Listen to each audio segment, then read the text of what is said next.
Jain and व्यास विश्वविद्यालय जोधपुर के economics department को बधाई देता हूं कि उन्होंने एक सामयिक विषय पर आज एक वेबिनार का आयोजन किया है।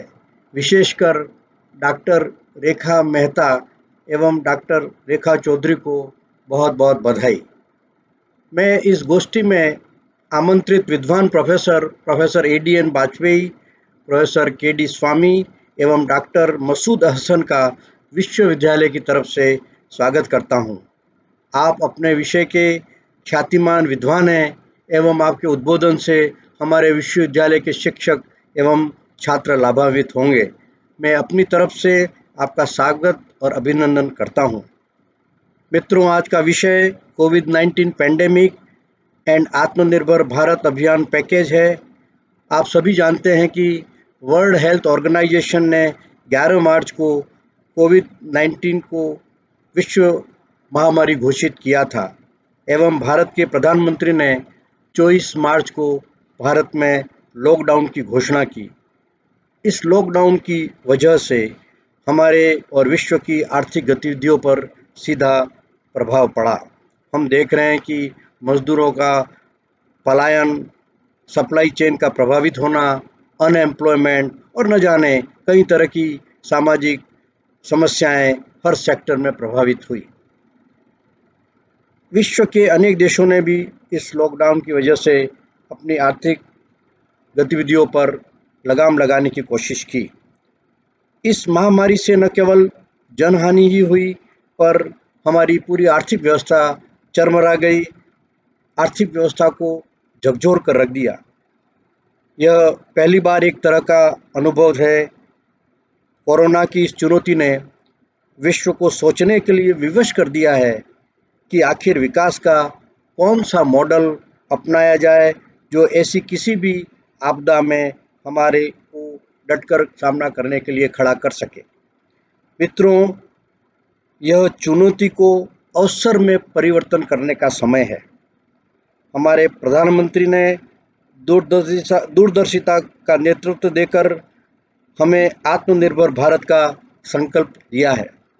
आत्मनिर्भरता के मंच में उन्होंने कई कृषि आधारित अर्थव्यवस्था को अहम माना है और उन्होंने यही कहा है कि हमारे कृषि उत्पादों को बेहतर बाजार मिले, जिससे कि हमारे किसान मजबूत हों, ग्रामीण क्षेत्र मजबूत हो। साथ ही उन्होंने पशुपालन एवं दूध क्रांति की बात कही, मीठी क्रांति जिसमें शहद का उत्पादन हो, ऑपरेशन ग्रीन के अंतर्गत हर्बल गार्डन बनाने की बात हो, परिवहन हो, कोल्ड स्टोरेज हो, छोटे छोटे किसानों को नाबार्ड आदि से लोन प्राप्त हो और फसल ऋण मिले। इन सब तरह की चीज़ों के बारे में उन्होंने अपने पैकेज में उल्लेख किया है। मित्रों, लेकिन इन सब के लिए बातें करने से कुछ नहीं होगा। ख्वाहिशें करना अलग बात है और वास्तव में कार्य होना अलग बात है। मित्रों, ख्वाहिशों से नहीं गिरते हैं फूल झोली में, कर्म की शाखों को हिलाना होगा और कुछ नहीं होगा कोसने से अंधेरे को, अपने हक का दिया खुद ही जलाना होगा।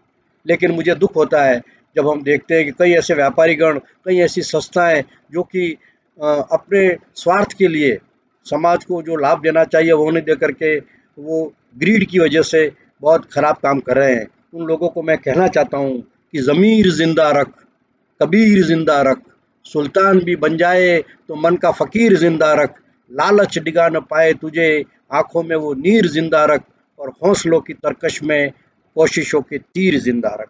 मित्रों, India has taken all necessary steps to ensure the challenge that threat posed by the growing pandemic. In this situation, Prime Minister Narendra Modi on May 12th announced special economic package worth lakhs 20 lakhs crore, which is approximately 10% of our GDP. These economic package were called Atmanirbhar Bharat Abhiyan package. It is designed on 5 pillars. First pillar is economy, an economy that brings quantum jump rather than incremental change. Second pillar is infrastructure, an infrastructure that became the identity of modern India. Third pillar is our system, a system that is driven by technology which can fulfill the dreams of the 21st century, a system not based on the policy of the past century. And fourth pillar is our demography. Our vibrant demography is our strength in the world's largest democracy, our source of energy for self-reliant India. And the fifth pillar is demand. The cycle of demand and supply chain in our economy is the strength that needs to be harnessed to its fullest potential.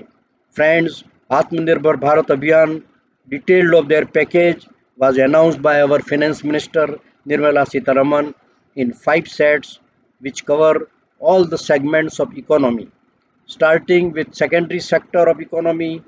Thereafter, Nirmala Sitharaman announced a relief package which is meant for various sectors including cottage industry, MSMEs, laborers, middle class industries and among others. Phase second focuses on the migrant laborers, street vendors, urban poor and small farmers. Then proceed to the phase third, give emphasis to agriculture, fisheries and primary sector.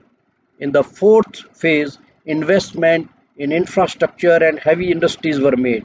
And finally, the fifth package phase where Finance Minister outlined structural reforms with focus on 7 areas of Manrega, health and education, business during COVID, discriminalization of Company Act, ease of doing business, policy related to public sector units, state government, and resource related to it.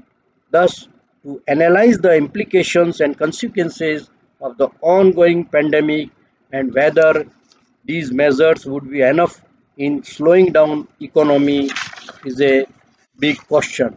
Friends, यदि हमको अपने आर्थिक विकास इस देश में करना है तो महात्मा गांधी के दिए हुए बातों को याद रखना होगा, जिन्होंने ग्राम स्वराज्य की बात की थी। हमारा अंत का व्यक्ति अंत्योदय की बात कही थी उन्होंने, अंत का उदय हो और वो तभी हो सकता है जब हम ग्रामीण क्षेत्रों में कुटीर उद्योगों को स्थापित करें, किसानों के जो भी चीज़ें हैं उनका उत्पादन का उनको पूरा लाभ मिले और हमके सपनों लेने पड़ेंगे हमारे आर्थिक विकास के लिए। मैं कहना चाहता हूँ आपको कि निगाहों में सपने सजा कर तो देखो, इरादों को मकसद बनाकर तो देखो, किनारे पर रहकर किसे क्या मिला है, जरा भी समंदर में आकर तो देखो।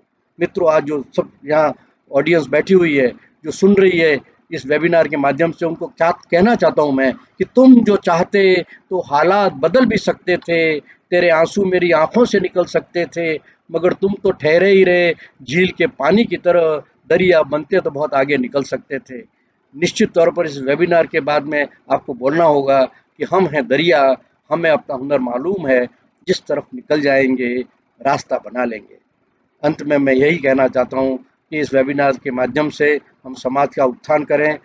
आयोजकों को, आयोजन से संबंधित सभी वेबिनार से आयोजन के संबंधित डॉक्टर मेहता को और उनकी पूरी टीम को बधाई देना चाहता हूँ और हमारे आमंत्रित वक्ताओं को भी बहुत बहुत बधाई देना चाहता हूँ कि उन्होंने हमारे इस वेबिनार में भाग लेने के लिए हमारा आमंत्रण स्वीकार किया।